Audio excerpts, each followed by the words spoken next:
Enhanced risk of severe weather here in our metro area on Saturday, April 14th. It will be from mid-morning through early evening will be the worst of it. The severe weather threats include damaging winds, potentially with gusts up to 75 miles an hour, possible tornadoes, hail, and flash flooding. A flash flood watch is in effect for our metro area, effective tonight through late Saturday evening. Average rainfall amounts could be as much as 2 to 4 inches expected. However, locally, overnight totals could be 6 inches, where possible slow-moving or multiple bands come through the area. These rainfall amounts could cause flash flooding. The city's Emergency Operations Center is activated at a level 2 due to French Quarter Festival, and we will keep that in place throughout this event, and we can ramp it up to a higher level if need be. New Orleans Office of Homeland Security will continue to monitor the weather conditions, and we're working with other public safety partners who you see here with me for possible impacts from the severe weather. Residents are urged to make preparations for potential severe weather. During the severe thunderstorms, seek shelter from wind and lightning, and in case of a tornado, go into an interior room on the lowest level of the structure and stay away from windows and doors and outside walls. Never walk through or drive through flooded areas. Residents are also urged to prepare their homes and neighborhoods for severe weather to prevent property damage. Clean out gutters and downspouts, clean in front of catch basins, secure outdoor furniture and garbage bins. More information is available on severe weather preparedness at ready.NOLA.gov/storms. Residents are encouraged to stay weather aware tomorrow. Sign up for the city's emergency alerts. You can text your zip code to 888-777 or sign up at ready.NOLA.gov. Please follow NOLA Ready on Twitter at NOLA Ready, and for more information, once again, go to ready.NOLA.gov. At this time, I'll turn it over to Chief Harrison to talk some more about some of the precautions that people should take with this weather coming in. Thank you, Chief, and good afternoon, everyone. We want to urge all of our citizens to use extreme caution to take heed to the warnings, especially during the heaviest times of rainfall and the heaviest times of heavy wind. If you do not have to be out during the heavy rainfall, please do not be out. It actually creates more of a danger for yourself and more of a danger for first responders to respond to you should we have to conduct a rescue. So we're asking and urging everyone to stay in to the extent you can during the heaviest rain, during the heaviest times of rain. We're also asking you to be very cognizant of flooding under overpasses. We will have barricades that we will erect as we monitor the heavy weather, and should we notice that there's water building under underpasses, we will erect those barricades. We would ask that citizens take heed to that, not drive around barricades. Do not anticipate the depth of the water because it's usually deeper than you think it is. Cars will be stalled, and that prompts a rescue mission from first responders. And so we would ask that you not drive fast through standing water as it creates wakes and pushes water into homes and businesses very unnecessarily. And should we find that people are doing that, we will, when we get information, take stern and swift action against those who create those wakes by driving fast through that standing water. We just want everybody to make smart, safe decisions to ensure their safety and allow us to come help you should you need that help, but let's not be out if we don't have to be out, and let's follow the warnings. Thank you. Good afternoon. The Sewage and Water Board teams are in place and stands ready to react to the advancing weather for tomorrow. Right now, the Carrollton Water Plant Power Facility will be fully staffed. Each pump station will also be fully staffed to react to any situations that may come up during the day. Currently, right now, 119 of 120 pumps in the Sewage and Water Board pump infrastructure are online and ready to perform. Right now, at Carrollton Water Plant, we can produce 54 megawatts of power, which is more than adequate to support the pumping operations anticipated for tomorrow. The Sewage and Water Board is also standing up its Emergency Operations Center and also will have team members embedded with the city at their centralized Emergency Operations Center. Thank you. Good afternoon, Danny Galloway, the Department of Public Works. I just want to remind everybody that the Department of Public Works will suspend parking on the neutral ground and sidewalk effective 8 p.m. tonight through 8 p.m. tomorrow. You may park on the neutral ground and sidewalks. I want to remind you that you do not have the privilege of parking on the travel lanes, or on the streetcar lines, or blocking intersections. You will be towed if that happens, so please, again, and do not park on the catch basins either. So you may park on the neutral grounds and the sidewalks, effective 8 p.m. tonight through 8 p.m. tomorrow. I would also ask if the residents can help clean in front of their catch basins today when they get home from work. Take the trash, put it in their trash cans. That'll help, you know, the positive drainage into the catch basins. Thank you very much. I'll take a few questions. Anyone? For the Sewage and Water Board, this is going to be one of the first major tests of the improvements that have been made since the August 5th flood. What's your message to people, what they should expect, and how they should expect the system to perform now that these improvements have been made, and what have been the major improvements since the August 5th flood? Well, for the most part, we're very confident that we're prepared for the oncoming weather tomorrow. As I said, 119 of 120 pumps are currently in service. The one pump that is not in service is in way out in the eastern portions of New Orleans East, and there are 2 other pumps at that station at the same capacity that stand ready if needed. The biggest improvements have been the repairs to 18 pumps that were not available in August.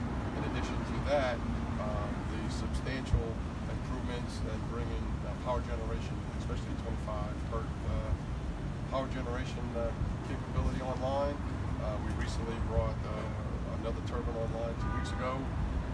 We have the emergency generators, the EMDs you've heard of. That's an additional 10 megawatts. So since August 5th, the board's made great strides in increasing not only its power generation capabilities, but redundancy. Also at some of the other locations, there are generators in place at some of the underpass, pump stations, generators in place. Out at some of the pump stations, they do the conversion from 60 cycles to 25 cycles. Is it 4 of 6 turbines or 5 of 6? Let's see, right now we have turbine 1 is available, turbine 3 is not online, turbine 4 is not online, turbine 5 is online, turbine 6 is available. Then we have the emergency generators, the EMDs, which is 10 megawatts available. And then we have the frequency changers at Carrollton and at Station B out at Peoples Avenue available, bringing us to a total of 54 megawatts available for the event. Jeff? As we know, it's not just how much rain we get, but how quickly that rain falls. Do you guys have you guys heard any estimates from National Weather Service at this point about what the time frame that either the 4 or 6 or however many inches we might be looking They're at? expecting 2 to 4 inches over the time period, so from early tomorrow till in the afternoon, late in the afternoon. And once again, they're saying it could be up to 6. The problem with making it a prediction is that you don't know where those bands might break apart or stall, and so it's almost impossible to say that it'll be heavier in one area than another or in a specific time frame. If they keep moving, which is what we all hope for, they move quickly or they dissipate, then we're looking at 2 to 4 inches.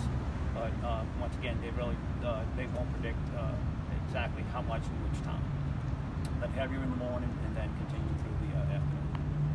At this point, our EOC is staffed up for the event. As I said, they're up and running, the level 2, and that's due to French Quarter Fest. And we will, if conditions were to change or something were to, happen, we would increase that level.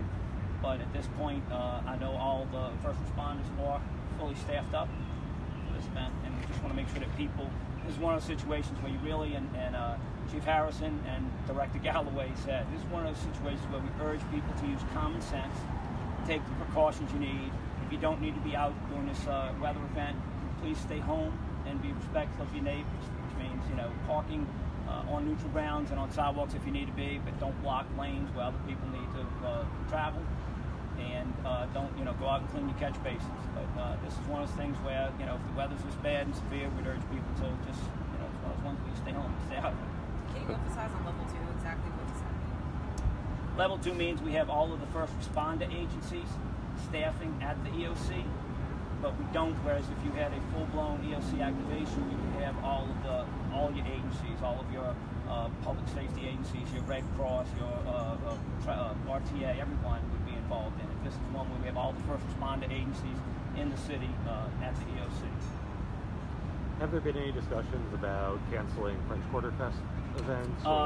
We are monitoring the situation, and there will be a meeting late this evening with French Quarter Fest and the New Orleans Police Department. If you want to come on that, other than that, there'll be a meeting late this evening to make that determination. It has not been made yet. So yes, we are in discussions with French Quarter Fest, and they will get together late this evening, and we will discuss it and make a decision, and that announcement will come out at the appropriate time.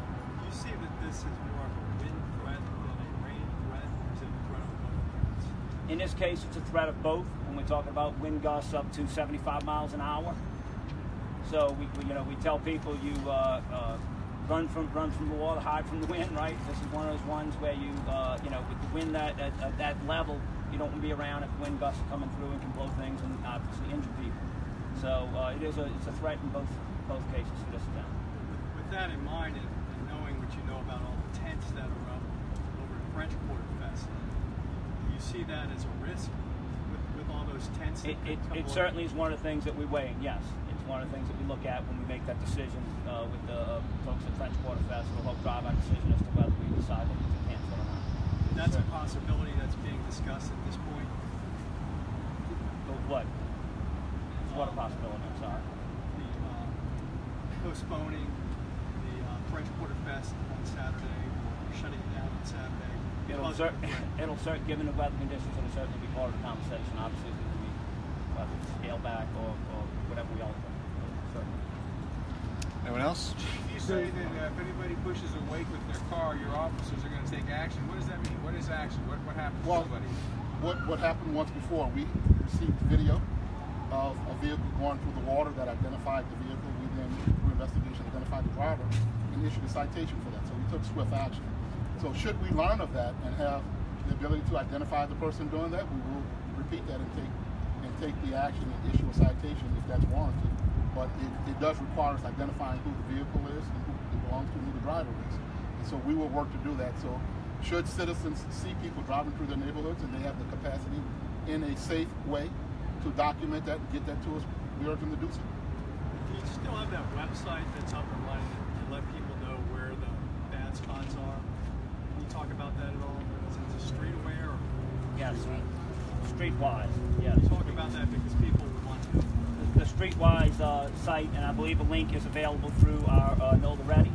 The Streetwise lets you know where streets are closed. First of all, you'll get the alerts on if you sign up for the NOLA Ready that I mentioned earlier, and that will link you to the Streetwise site to let you know where flooding is occurring and where streets are closed. That'll be in real time? That is in real time. As soon as we get it into the system, as soon as we get it, we enter it in the system and it gets posted. Where's Mayor Langer and Mayor-elect? Have they been briefed on all of this, and what's their response to people at home in regards to this? Yes, they've both been briefed on. I know we can send it out the updates as we briefed. We met with the weather service. I had a conference call with the weather service this morning. We had another one at 2 o'clock. And so yeah, we're keeping the administration in touch on everything that's going on. All right, thanks, guys. Thank you. Y'all have a good one. Thank you.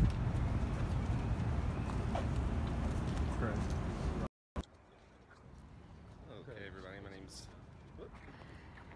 name's Beau Evans. It's Beau Evans with NOLA.com, Times-Picayune. We just heard from emergency preparedness officials from city about preparations for severe weather that's supposed to roll in the wee hours this evening and throughout Saturday during French Quarter Fest. The rains are supposed to come in at around 2 to 4 inches estimated, perhaps, with, if they're slow moving, we're told, could bring 6 inches in spots. So flooding could be a concern, as well as high winds. One of the officials noted that we could get, gusts of 75-mile-per-hour winds, also possibly hail, tornadoes, chances of those. So stay with us as well as the city for updates on the weather. And that's about it. Thank you for watching. I'm Beau Evans with NOLA.com, Times-Picayune.